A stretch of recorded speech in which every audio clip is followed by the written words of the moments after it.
See, I about my step. Okay. So, Yeah, up to you. I mean, it would take a few minutes to get that up and running. If you want to have it as a possible backup, I could get it fired up. do you mind? Is it a big deal to fire it up? Or do we? It's not a huge deal, but we're close to, I'm gonna have to get the meeting started. If I get a chance, I'll go over It would be great, and if you don't. I want to be prepared either way, so. Yeah. William? I think they used my purse. And my coat. No, I didn't wear my coat in. Maybe I left it in the car. Uh-oh. I just saw the blue bag.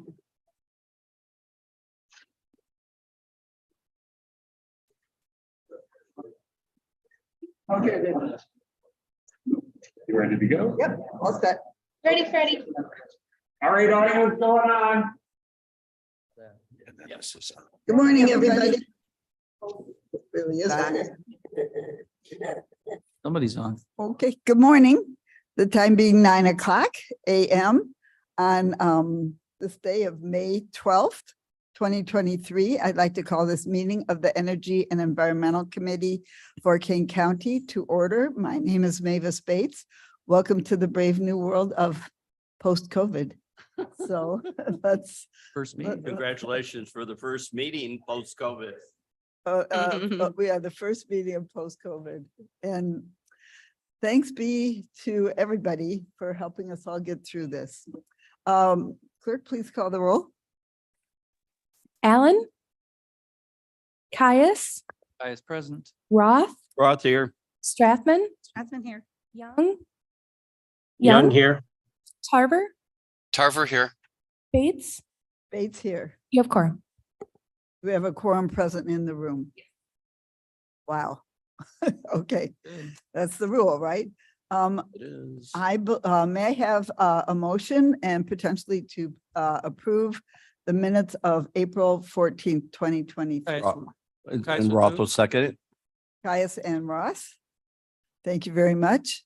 Any comments on the minutes? Please take the roll.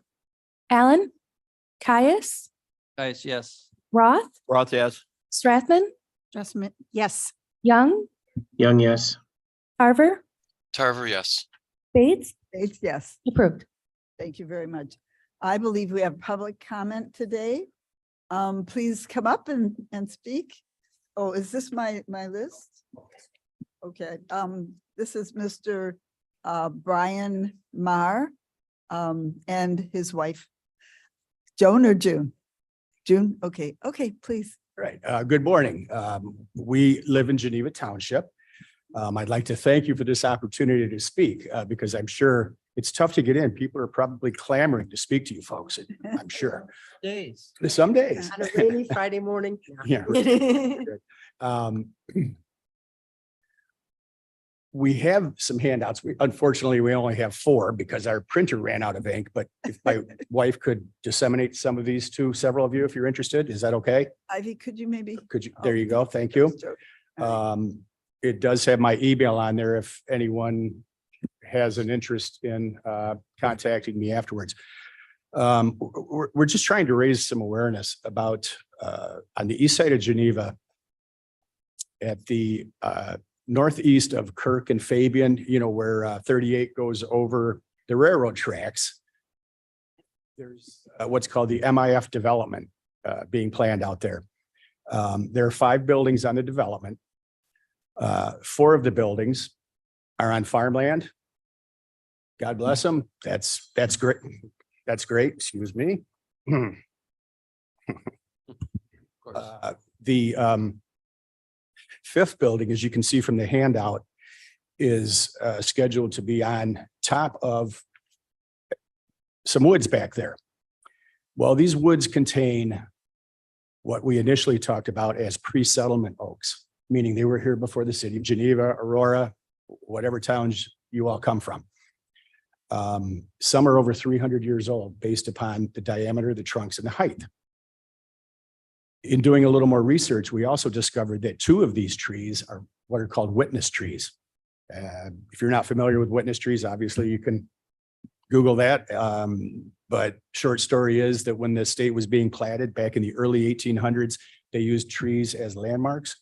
And at the time, these two trees in particular, their trunks are recorded as having a 10-inch diameter. Well, now they're 45 inches, 350 years old potentially. I understand there's nothing we can do in it as far as Kane County because there is no tree preservation rules. I have talked at several Geneva Council meetings. There are people who are interested, but since it isn't annexed yet, there's nothing the city of Geneva can do. If anyone, I guess what we're here is to ask if anyone has interest and anyone has any ideas about what we can do to potentially save these trees, please reach out to us and let us know. Thank you. Any questions? No, Ms. Maher, Mr. Maher, would you like to speak too? No. Okay, my comment right now is, due to Robert's Rules of Order or some rules somewhere, we are not allowed to comment on your comments. But at new business, we will bring up your new business. So in a little while, we do want to discuss this. Great. Thank you all. There, I hope I haven't broken any rules. We'll be hearing from the state's attorney if I have, but but that's what how I'd like to discuss this. Okay. Thank you for your comments. Environmental, Ms. Wolnick. I will turn it over to Ms. Klee to introduce our speaker. Good morning, everyone. We have two speakers today who are going to be talking about the Solar Switch Chicagoland 2023 program. So just some background, they will be speaking on the program that was formerly known as Solarize Chicagoland or Grow Solar Chicagoland. That's the group by residential solar program that the county partners on with the Midwest Renewable Energy Association and Citizens Utility Board to offer a group by residential solar option to King County residents as well as residents across Northern Illinois. So I will hand it over to them. The program is changing this year, so I thought it would be a good idea to have them speak about those changes and have an opportunity to ask any questions that come up. So Taylor and Fred, thank you for being here and please feel free to take it away.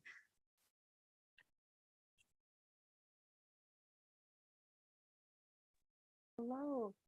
Thank you for having us today and thank you for allowing us to join virtually. I am just wanting to present a slideshow, so I hope you all can see it.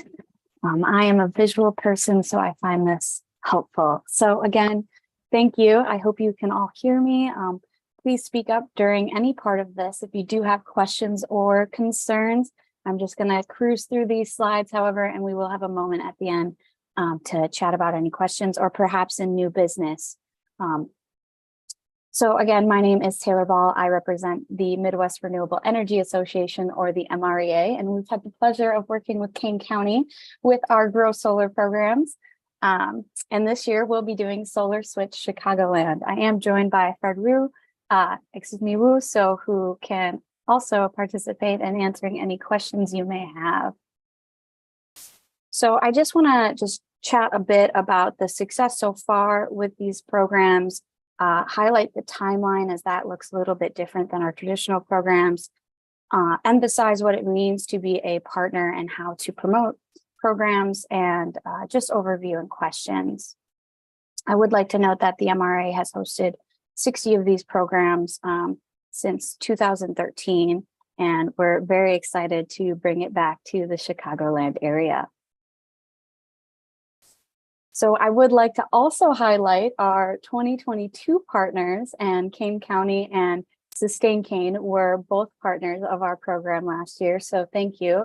These programs would not be a success without our community partners. And again, Ivy hinted towards this, but we've changed our name a few times. So in 2019 and 20, we were Solarize Chicagoland. In 2022, we were Grow Solar Chicagoland, and this year we are going to be Solar Switch Chicagoland. So again, these programs have been organized and administered with the MREA and the Citizen Utility Board. However, this program, Name Switch, is going to celebrate our new collaboration and commitment to continue to provide quality educational solar group buy programs to the Chicagoland area. You know, one thing that we continue to face as nonprofits are just, you know, barriers of scaling up. You know, as a nonprofit, we have limited resources. So how do we expand and build and grow our programs so they're successful? Well, we partner and collaborate with like-minded organizations. So this year, we're excited to announce our new partner, iChooser. They're a group buying expert that have been helping cities and residents reduce their electricity bills and save money when it comes to solar since 2008. So again, with this new collaboration, we will be able to support more communities, support more quality installers, and educate even more of Chicagoland. What was the name, please? Your new It's partner? iChooser. iChooser? Correct. Okay. Yes. All right, thank you. And I apologize, I didn't. So now we're going to just chat about the history of the Chicagoland program. So again, 2019 was our first program. We kind of didn't offer it every single year. However, 2023 will be our fourth program. It's provided over 2 megawatts of installed solar, which a megawatt is, if you want to think of it in this way, is about 164 homes in their electricity needs. So it's quite a bit of energy, and we're really proud of that. And we've had 279 properties participate in these programs. And with that, that's generated 5.8 million in local investments since 2019. So with our collaboration with Cub, we were able to educate over 3,000 Chicagoland residents, which we're very proud of.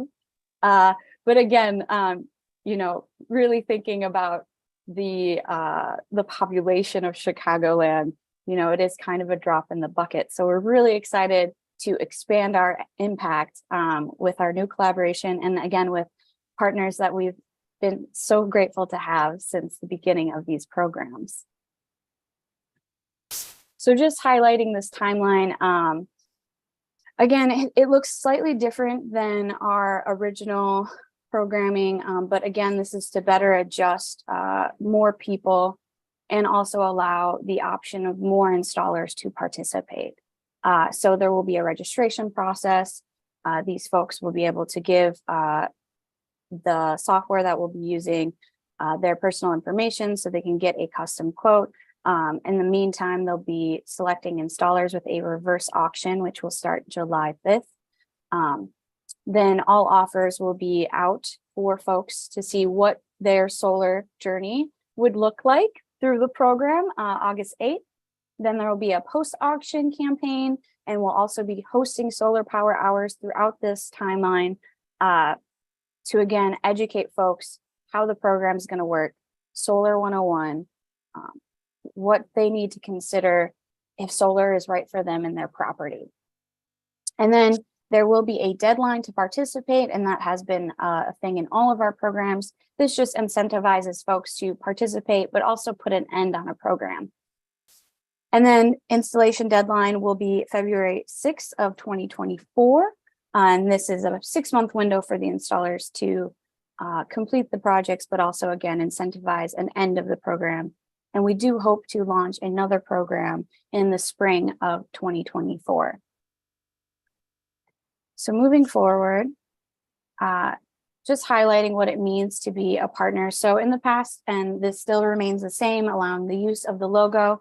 Again, we find when we do educational programs like this, having community partners really helps get through some of that noise, especially in the Illinois market where there's really fruitful incentives available for residents.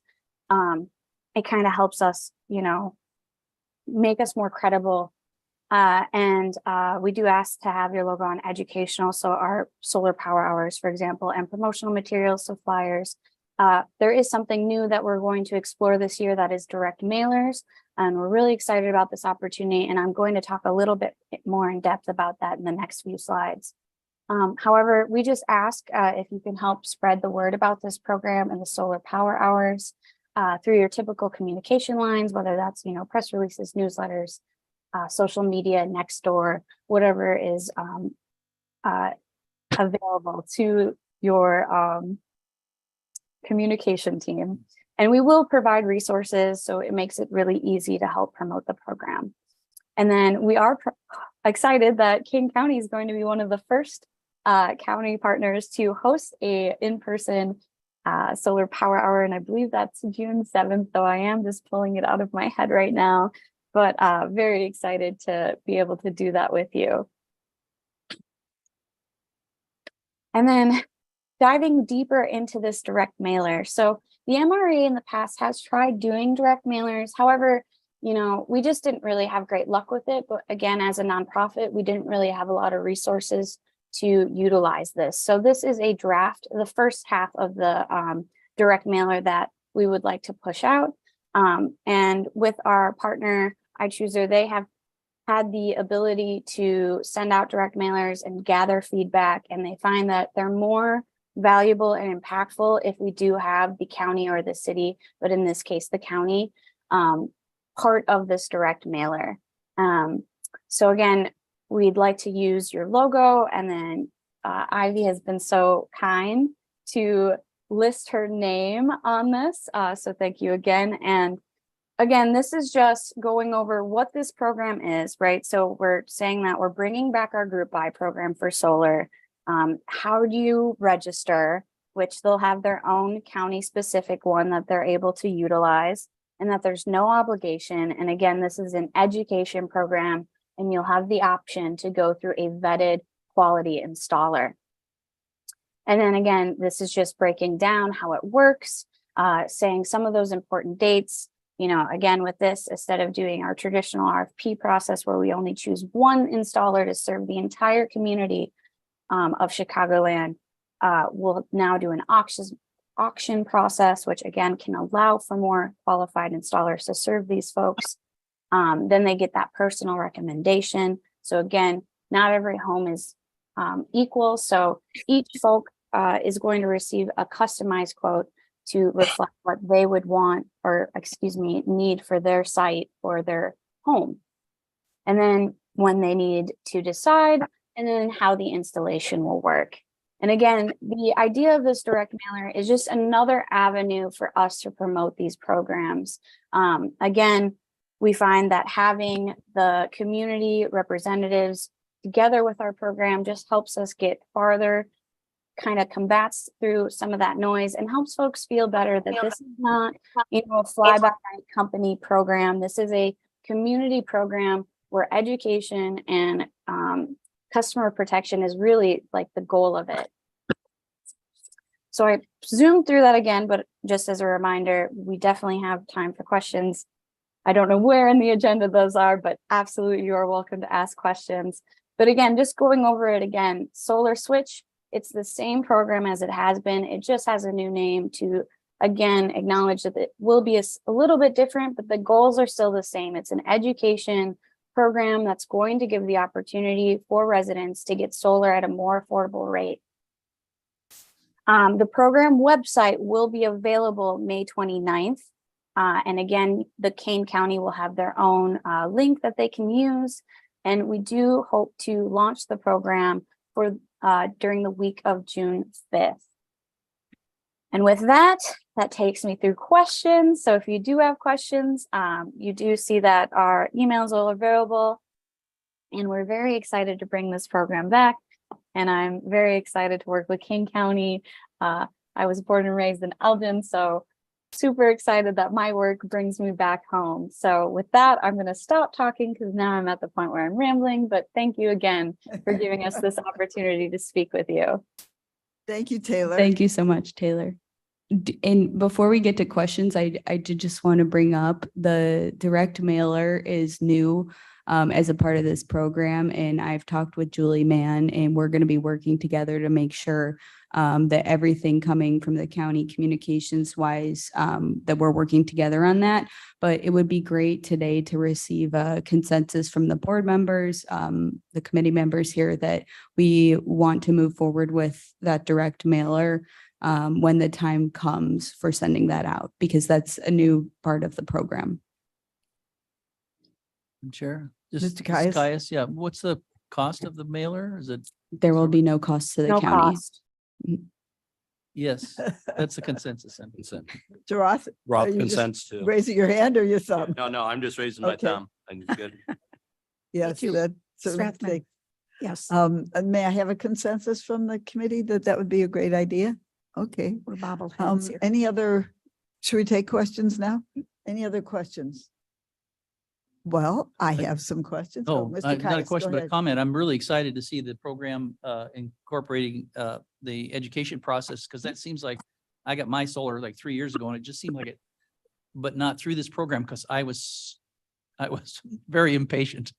It takes so long to get the word out and this program organized, and it seems like it happens so late that it's time now. We should be really going. So I'm excited to see that we're working with our program, I think the sooner we get it out, the better. So, yeah, just extra. This is my chance, like I've said many times before, I was in the 2019 Solarize program. So, but I'm in Aurora, I live in Aurora, I've got my beautiful solar panels up there. And I like to say that at the very end of everything, because I was of all the rebates and incentives, at the end of the program, I got a check for $1,200 just for being in the group buy program. That was the discount that we received, the bonus for having been in the group buy. But my question is, one thing about the single RFP winner, which was always kind of impractical. How could one company do all that? And they ended up having to subcontract it anyway. But I felt like that company, and mine was Windfree, was well vetted. And I do get questions from friends and neighbors that they're getting calls from lots of solar panel installers. How do they know which one is reputable? So are you going to vet all of the ones that you allow into the auction? Is that how the vetting will work? Correct. Oh, well, I answered my own question then. Okay, are there any other questions? Mr. Roth? Roth here. It listed small business. Are there any restrictions? And the business I'm thinking of is Air Classics Museum, which is out at Aurora Airport. It's a nonprofit. We are very small. So I'm excited if we can. Absolutely. Great question. So typically, it kind of depends on the size of the array that your site would need. The benefit of doing a group buy is it allows, many folks to get into the pool and build it up bigger. So typically in the past, once your system goes over 20 kilowatts, you tend to see your own economy of scale. So you kind of receive your own benefits. However, small businesses can absolutely participate in this program. Okay, thank you. Yeah, no, that's huge opportunity because right now, 95% of our revenue is for rent and utilities. We have 50-year-old school trailers, so it's a negative on the installation factor. So we're only open April to November because of that. And so that's why I'm excited. Any other questions or comments? Yeah, I had Mr. a Young? question. Yeah, David Young. What manufacturers are you using for the solar panels? And are any of them manufactured in the United States? So this is something that we're currently working through. And the bidders will list their materials that they plan to use. However, the resident, I believe, will be able to perhaps share that they would like American-made products. Fred, you may have to help me with this one. Yeah, we actually do it just a little bit different. I don't think it's far off. We do in our vetting and qualification process with solar installation companies that are local and regional and would like to participate in the, serving the group. We do vet their materials as well that they would be bidding. And so we do require them to bid really tier 1 panels and inverters. With sort of with minimum warranty requirements, et cetera. But they should be all, in our opinion, like highly acceptable, like durable, like tested solar panels and inverters. However, like just the nuances, we think it's an advantage to the way we work with the installers. We don't require them to bid a specific manufacturer. So to the question is, we will ask if they have American-made panels. I think inverters is a little bit harder, but we always ask about it, but we won't probably require it unless I would say all the counties participating in the Chicagoland want to make that like a requirement for any installers. In our opinion, we're trying not to limit the pool of installers that could participate, because then that really kind of reduces a little bit of the benefit of the aggregation for the customers if it's less competitive on the service provider side. So I hope that helps, Taylor, and I think it's not like too far off from what you were trying to clarify there. Thank you. So it sounds like there are no manufacturers in the United States of these inverters or solar panels. It sounds like they all come from China. Is that pretty much the case? That's well, I mean, the two, yeah, Taylor, maybe you're better at this, but I just know that there's a couple of main inverter manufacturers. I don't think help me with that one, Taylor. Yeah, the inverters do get a little bit trickier. However, the panels themselves, there is one company, I believe it's Q Cells. They're out of Georgia, or there is a company there that produces them. Again, it depends on the installers, but I would like to emphasize when we ask for tier 1 products, that's like the most respected brand and quality in the industry. So they will be getting quality products with, again, warranties that range from, for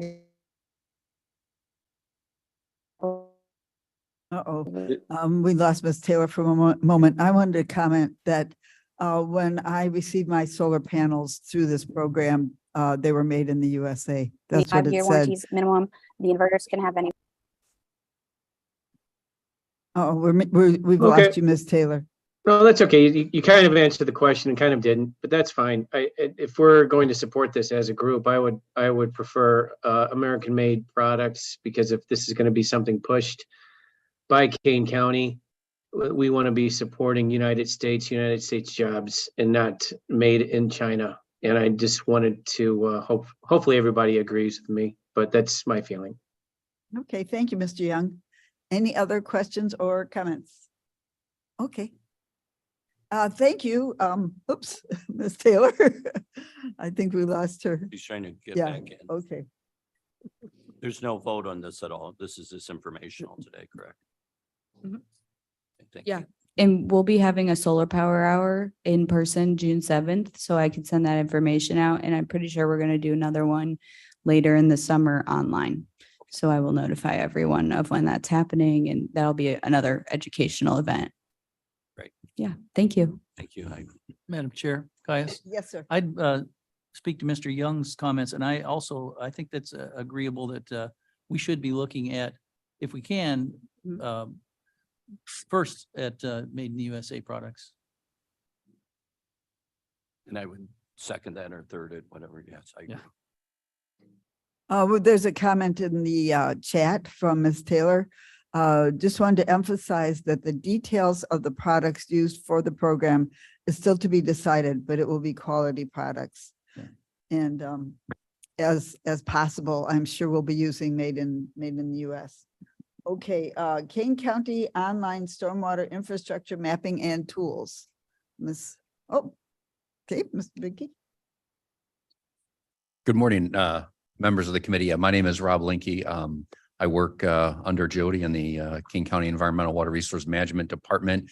And one of the tasks that I have been charged with is preparing the drainage information, processing that, and working with our GIS department to get that information out there in a usable format for engineers, planners, as well as for the general public. So I'm sure many of you are familiar. If you go to the Kane County GIS maps that are available online for a long period of time, we've had information such as our streams and the FEMA floodplain. So everybody's probably familiar with what a FEMA floodplain is. The floodplain maps, those resources have been available online for quite some time through the county GIS portal. Over the last several years, we've been working to take information that was required by the IEPA to map the county's storm sewer mapping, to take that and really expand that and then bring in all of the municipal drainage infrastructure information and synthesize that into a format that is viewable and usable for people to see how drainage moves all the way across the county. And the reason why that's important, if you look at the county's 524 square miles, about 312 square miles of the county is unincorporated. But when you look at that boundary between the municipalities and the unincorporated area, there's about 645 linear miles of shared boundary. And of course, as we all know, drainage doesn't respect the political boundaries. It moves across the landscape. And so one of the disconnects or challenges that we've always had historically is looking at where that drainage moves from unincorporated to incorporated, or from the municipalities into the unincorporated areas. And so there's always been kind of a challenge trying to answer that question. And certainly I think the public by and large has always kind of had to kind of parse through data and interpret things. And so what we've tried to do is create a tool, a mapping system online that'll kind of present that information in a very easily understandable format. So what I wanted to run through very quickly here is those tools that are available online. What I'm going to do is I'm going to try to switch over to a live demonstration here. Let's see here. Is this picture on the left from Aurora? No, actually, I'm not sure where that Okay, picture's never from. mind. I I know it's not relevant, so go on, please. Unfortunately, we do have a lot of pictures of flooding throughout the county, so it's hard to keep track of them if I don't actually put a note on them. So Okay, that's all right. Did you ask, maybe it's because you wanted your picture of yours? No, I thought it was in my district. what I'll do is I'm going to run through the what's actually available online here. So this is actually currently on the county's website. And if you go to, let's see if I can get this to work.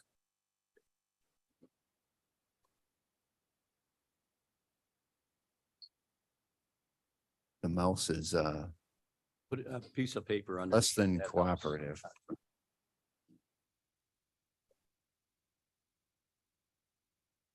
I think part of it is there's a Darn technology. here. Okay. So if you go to the main Kane County website on this blue banner at the top, you'll see there's a toggle there for maps.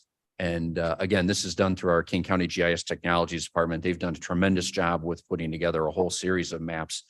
Sometimes I think it can be a little overwhelming for people because there are so many different mapping resources and there's so much information that they have to put it in a number of different ways. Otherwise, they can't fit it all into one map. So the information that our department's been working on with mapping out all of the drainage infrastructure for the county is located here in what's called this Kane GIS 4 viewer. So it's not the Kane GIS 3, it's the Kane GIS 4. And if we click on this application, this will open up. And we'll give it a minute to load in the data.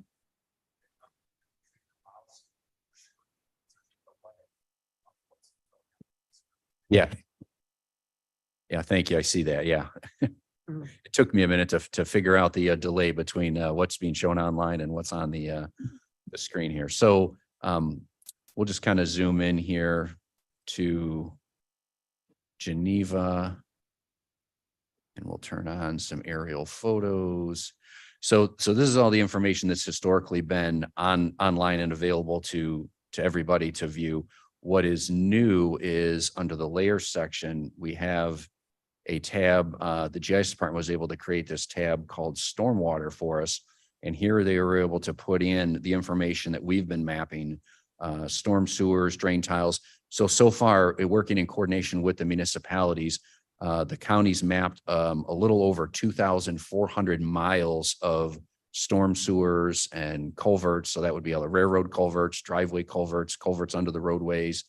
We've also mapped about 130 miles or so of drain tiles across all of the farm property. So when the county gets a drain tile survey in for a proposed development or any historic developments, when we get a chance, we find that drain tile information, we're putting that information in as well. We find this information is very useful for people that are looking at general drainage patterns. Actually, I had a call just this week from somebody up in Hampshire Township, and they were concerned about a drain tile that was coming across their property and where that water was draining to. And so we were able to point them in this direction and give them this mapping information. But once we had all of that drainage infrastructure information in here, and as we zoom in here, I think some of it will start to turn on. Let me turn off a couple of things here. So as we zoom in, and it's more prevalent, the storm sewer information is readily available in this public viewer in the unincorporated areas. So if I were to come over to the Mill Creek subdivision, for example.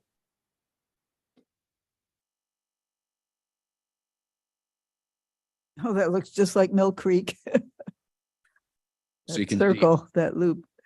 Yeah, all of the underlying storm sewer is shown here, shows up. But the interesting thing is so all this information then that's been put into this map, what we were able to do in our department is we were able to do some processing of that to actually incorporate that into the digital terrain model for the county. And so the digital terrain model is that 3D elevation model that exists that was collected back in 2017.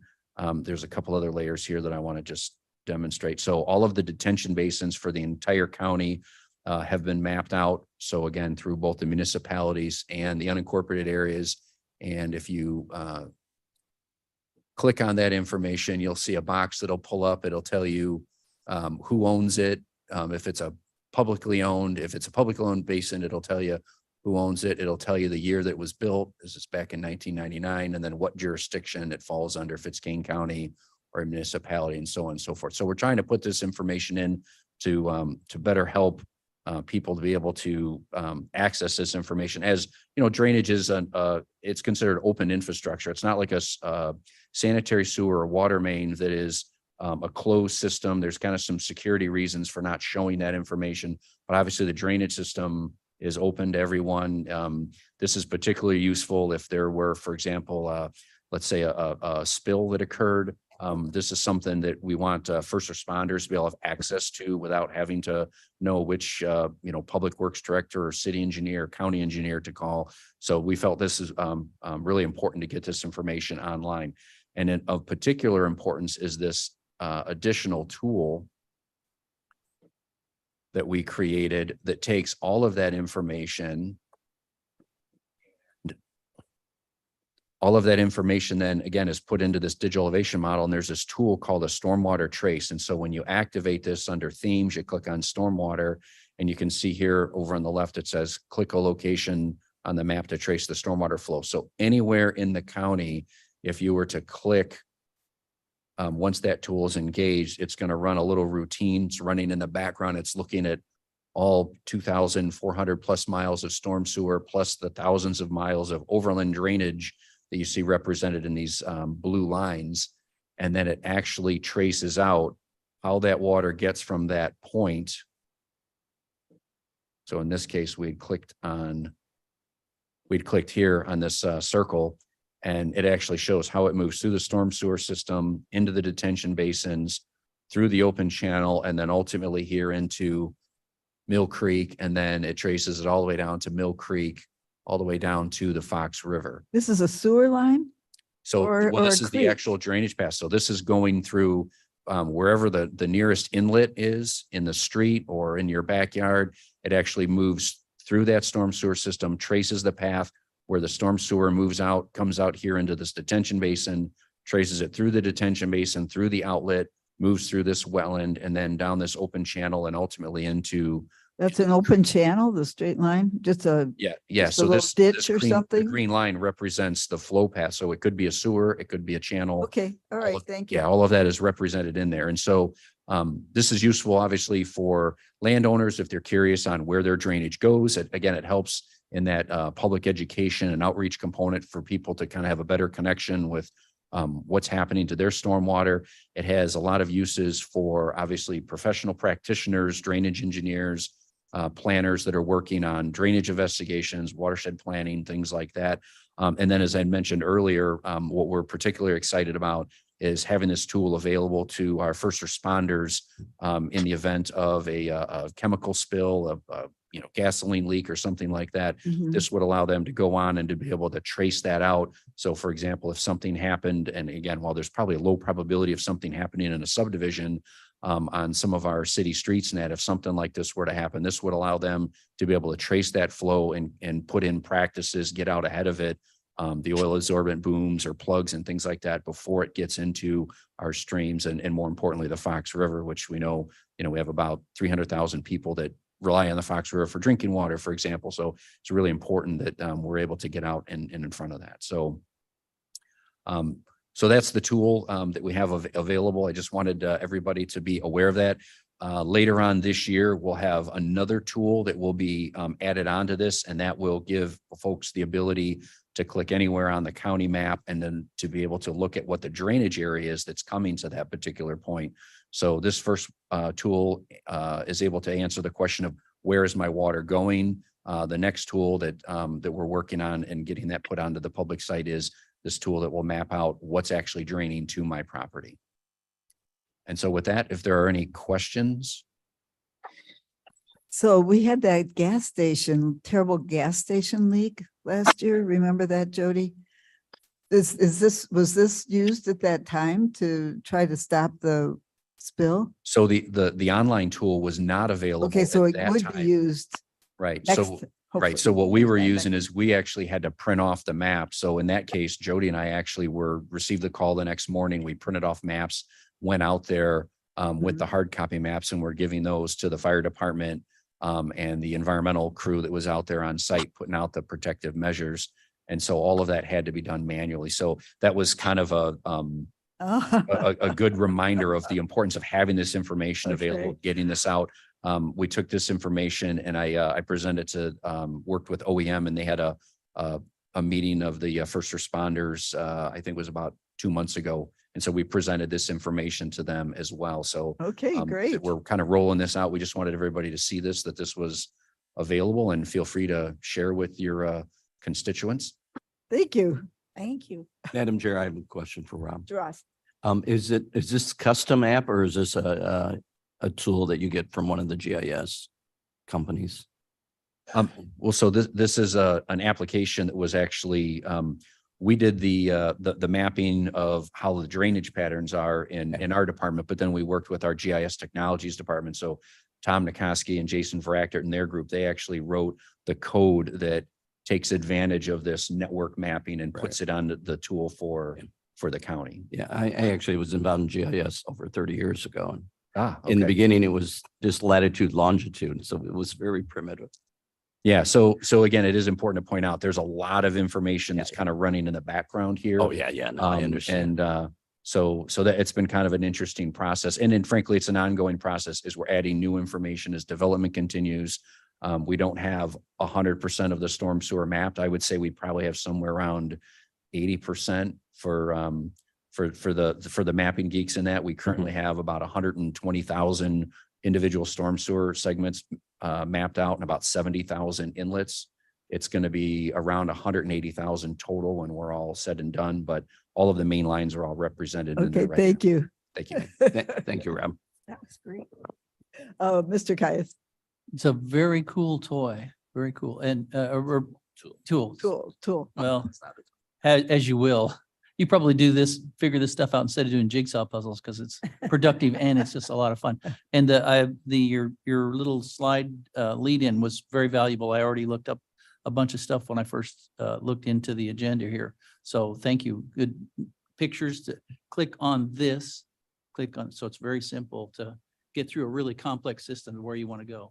Just have to have enough patience to wait for it it's got so much information going that when you click on the drainage part of that there, it takes a little while to get. Yeah, I agree. And that is one of the things I know we're working with our GIS department on is there's a lot of information that's there that's available, not just on stormwater, but many other things.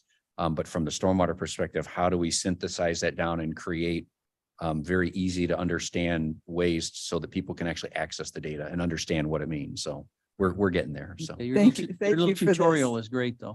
No. Thank you for this. Okay, wonderful. Now, I have Miss Ryan next on the agenda. Are you going to do that, Miss Clee, Ms. Wolnick? Ms. Walnick, yes. So I just have one slide from Ms. Ryan. She is at a conference today and not available to attend, but was super excited to present to the committee the amount of recycling that was done in Earth Month here. Was very exciting. It's actually slightly less than what's shown on the screen. 85.5 tons of material were recycled in Earth Month here. We did get the final numbers on the tires, and the original estimate on the slide is an estimate, but the actual number was 2 tons less than that. So, but it's still an unbelievable amount of material through our events that were completed last month, as well as the tire collection event was very successful. So I just want to congratulate Ms. Ryan for her hard work last month and the number of events that were completed on behalf of the county. This really is amazing. Yes. Yay. I think that's There- rounding error on the tires, I think is 2 tons. Just think of that, 3,500 Mhm. campaign signs kept out of the landfill.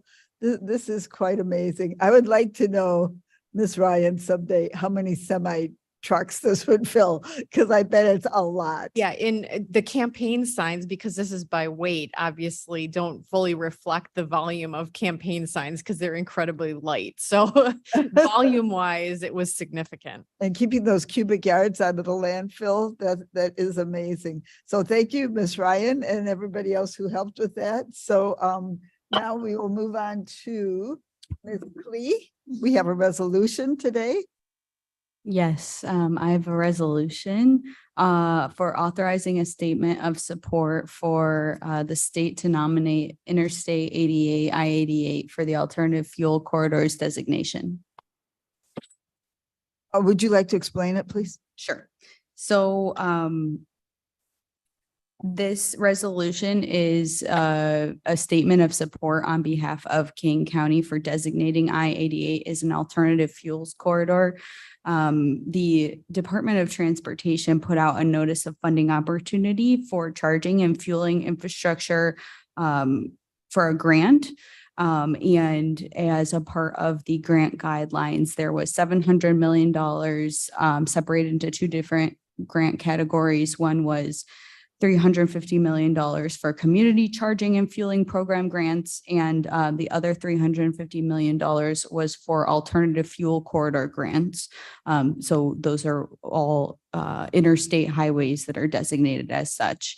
And I-88 is one of the large interstates in King County. So the Department of Transportation, as well as the Department of Environmental and Water Resources, took a look together to see if King County would be eligible to apply for this grant. And we determined that I-88 as not being an alternative fuel corridor does hurt the county's chances for receiving that grant funding. We do have reason to believe that there will be another round of funding for this grant program next year. So this is, we're trying to have a statement of support on behalf of the county for the state nominating I-88 as an AFC corridor. Thank you. Mhm. Any questions? So this means, Mr. Kais, okay. I would move. Okay. I had Mr. a Kais, question. please. Oh, is that Mr. Young?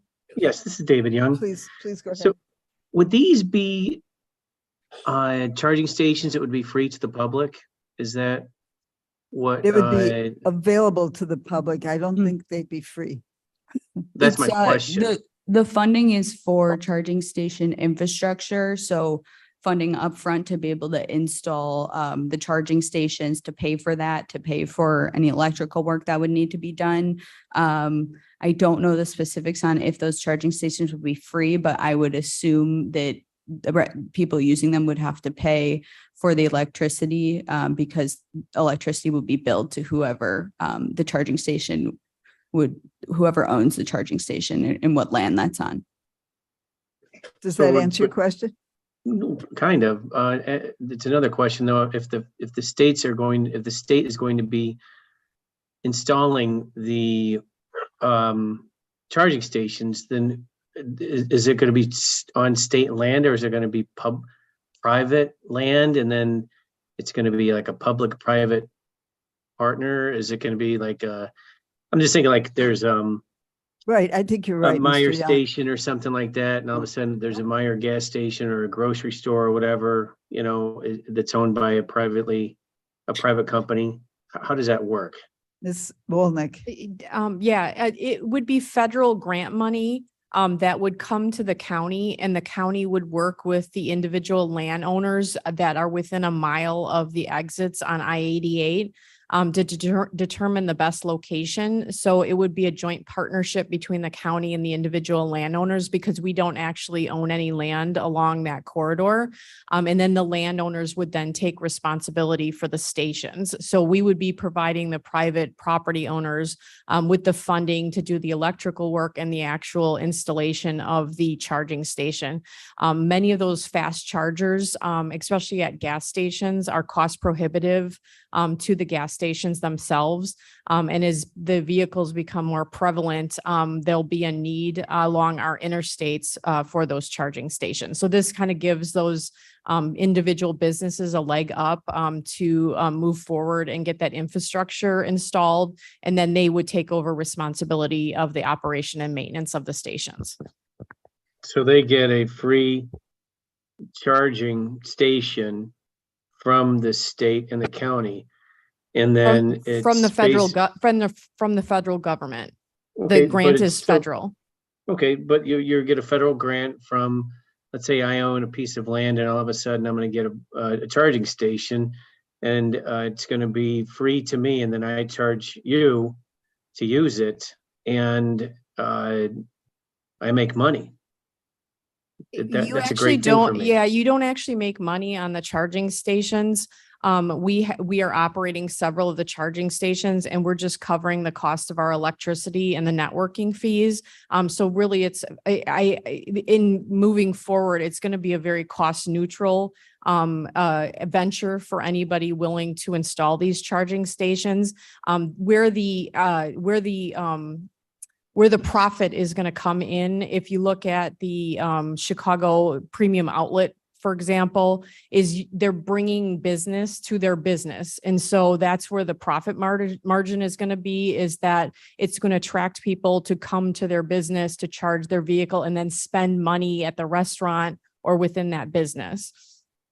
But if I own that charging station, I can charge whatever I want to the person that stops No. per kilowatt hour. No. There's a set, well, technically, yes, you could charge whatever you want, but there are certain suggested rates per kilowatt hour. Like we work with a consultant from Carbon Day, and when we were talking about changing the rate at the county station, I asked him what is the going rate, and they said 15 cents per kilowatt hour is the standard, which when you look at other charging stations and ChargePoint's network, it was very similar.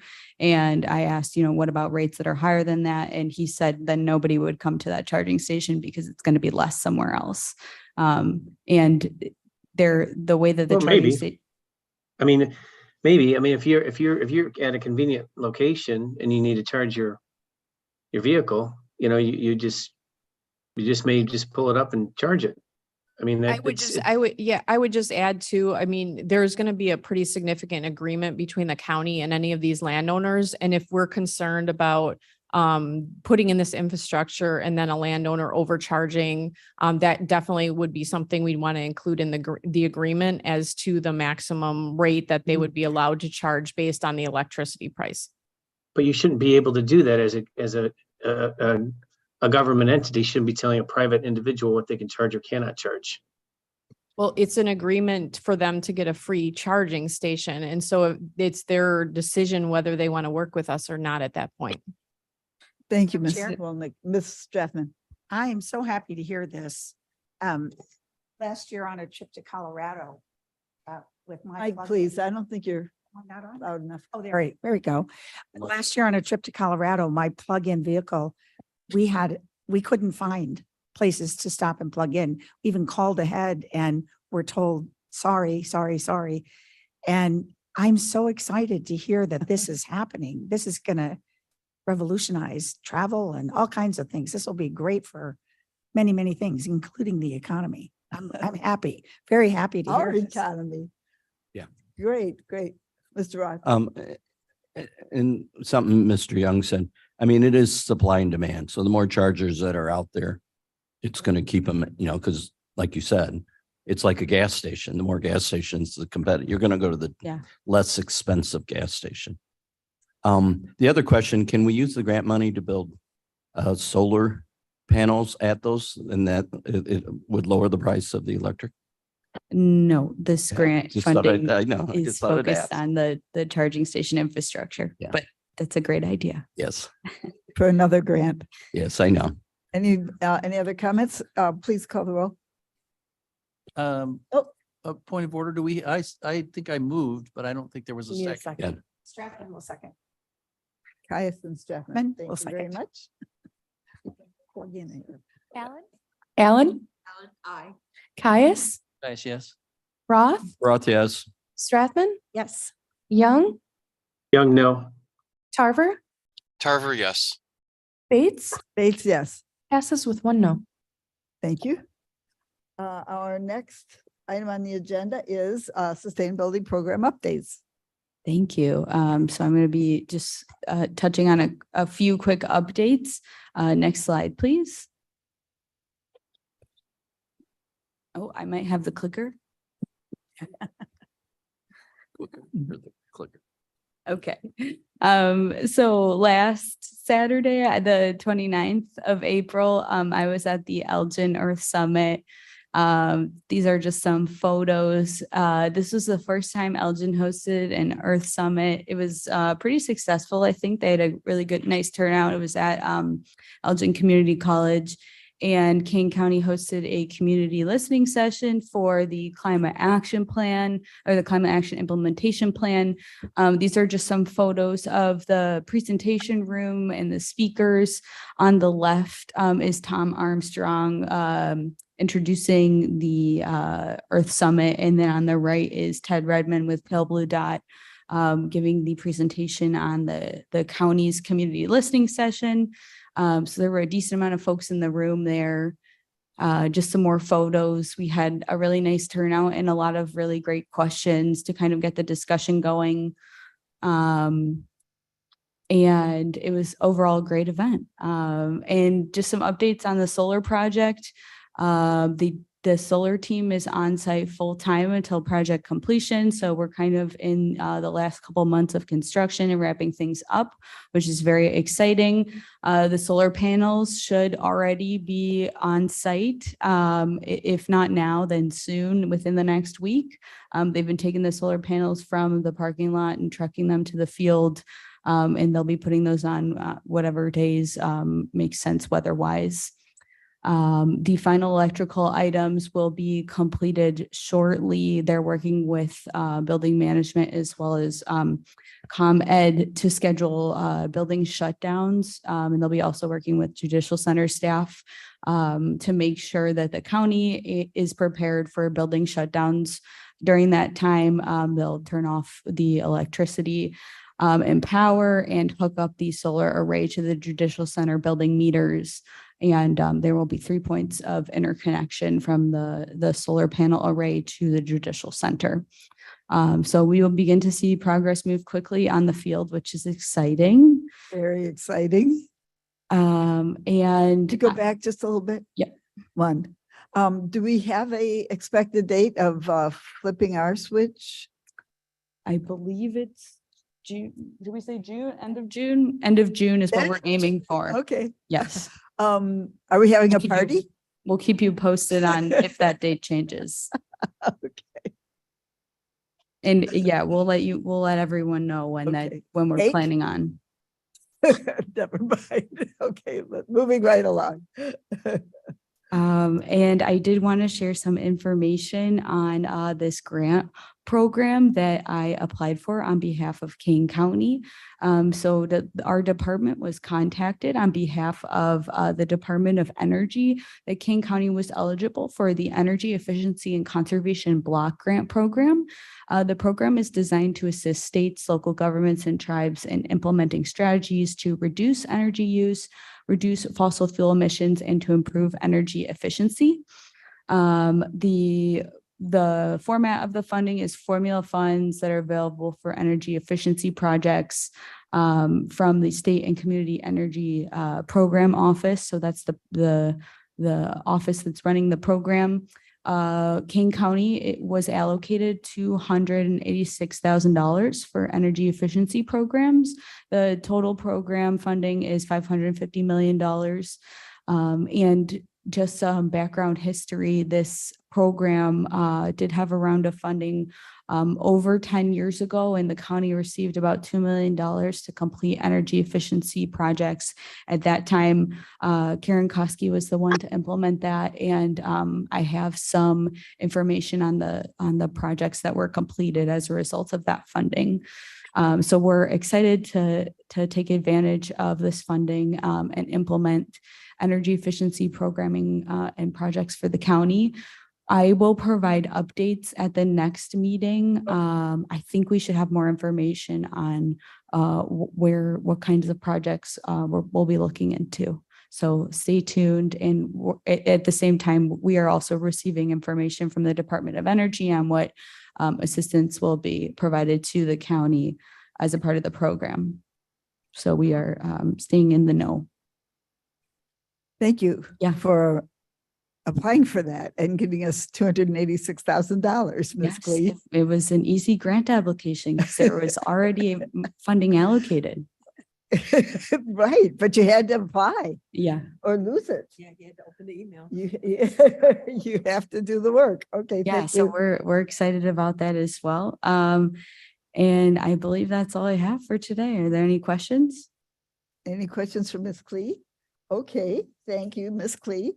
That brings us to new business, which will take us back to the issue of the witness trees and the this whole issue of trying to save these trees. I know Ms. Luby has been involved in this. I'll kick it off with, I talked to Karen Miller, who is in our development department and has a very strong relationship with Morton Arboretum. And let's see, she is, I think she's the vice chairman of possibly, do you know Chicago Regional Tree Initiative? Or anyway, she is our tree person, Karen Miller. So I discussed this with her. Did you want to add anything, Ms. Walnick? Okay. So this would what we're really talking about here is the need in Kane County for a tree preservation ordinance in the unincorporated areas. That is the goal, I believe, of this. I'll speak for myself here. I believe that it's very important to save these witness trees. These are part of our history, part of our ecology and our ecosystem. Ms. Miller, who can't be here today, or she would be speaking, talked about the need for a forest management plan would be the first step in doing this. Because we need to do an inventory, a tree inventory of the unincorporated areas and create a plan of, who's that? Is Miss Miller on here? No, I don't think so. So we need to get, in order to do this plan for the forest management plan, we would need to get a consultant. We do not have the expertise inside of the county to create this plan. So we would need grant money to hire the consultant. You can see the dominoes here are lining up. We would need grant money to hire the consultant. That grant money could come through the Chicago Regional Tree Initiative. It would be Forest Service money. And so that would be almost our first step would be to get this grant money. The reason, I was talking to her about, we've got to do this right away. And she reminded me that because we're working on a climate action plan and the Fabulous Fox River Trail plan, this was going to be our next step, would be the tree ordinance. Unfortunately, who's speaking? If you need to ask a question, please let me know. The plan would, the steps are, we need to find the grant money, then we need to do the inventory and the forest management plan, which will involve things like public meetings. So there is steps that need to be taken. So to speak to the immediate, and we believe that these grants are coming from the CRTI, Chicago Regional Tree Initiative. So we will make this one of our top priorities. And in the meantime, how can we educate the developers in Geneva about the witness trees? And my thought was, maybe we could give them a special recognition for not cutting down the witness trees. I don't think that would take grants or, a plan. Now I'm speaking way out of turn. I have no idea how to do this. I will speak to Ms. Wolnick and Ms. Klee about this. I believe right now our best option is educating these developers, the developer on, and so I'm willing to help with that. Comments from the committee right now? Okay, Ms. Klee, Ms. Wolnick, can you comment? If you have a comment. I would also suggest maybe we get in touch with Karen Miller regarding the issue, because I know that she works with Chicago Region Trees Initiative, and she might have some ideas as well. She is out of town right now. So, but hopefully we've got a little bit of time here. One thing that she said is very important is to talk to the developer, ask them not to clear cut the land, which there's a space in Aurora right now that must have been 20 or 30 acres, pretty close to within the city limits of Aurora. I don't know what's going in there, but they have now raped and plundered this 20 acre of what was just, a little, what we used to call a playwoods when I was a kid. It was a playwoods, it was undeveloped. Ms. Jetson, did you want? No, I think this is an excellent idea to pursue this and to protect these trees. We've had areas in Elgin as well that the land is gonna go for sale. So they clear cut it and then it sits empty for years while it's waiting to sell. And it doesn't make sense to me. So I really support this. Okay, great. So, and I'd like to give them a plaque. Thank you for not cutting down our witness trees. Madam Chair, I would ask her to help me do this. So that's where we stand today on that new business. And let's keep working together on that. So the next thing is. Adam, I'm sorry. I have some new business I'd like to ask. This is David Young. Okay. I was thinking of this as, and maybe for each committee, my question is, and maybe we could start with this committee, is to have a mission statement for each committee. And I know that we have a mission statement for the county, but what about having a mission statement for each committee? We could start with this, where it'd be the Energy and Environmental Committee. And what are we trying to accomplish here? What is the mission? What are we trying to do here?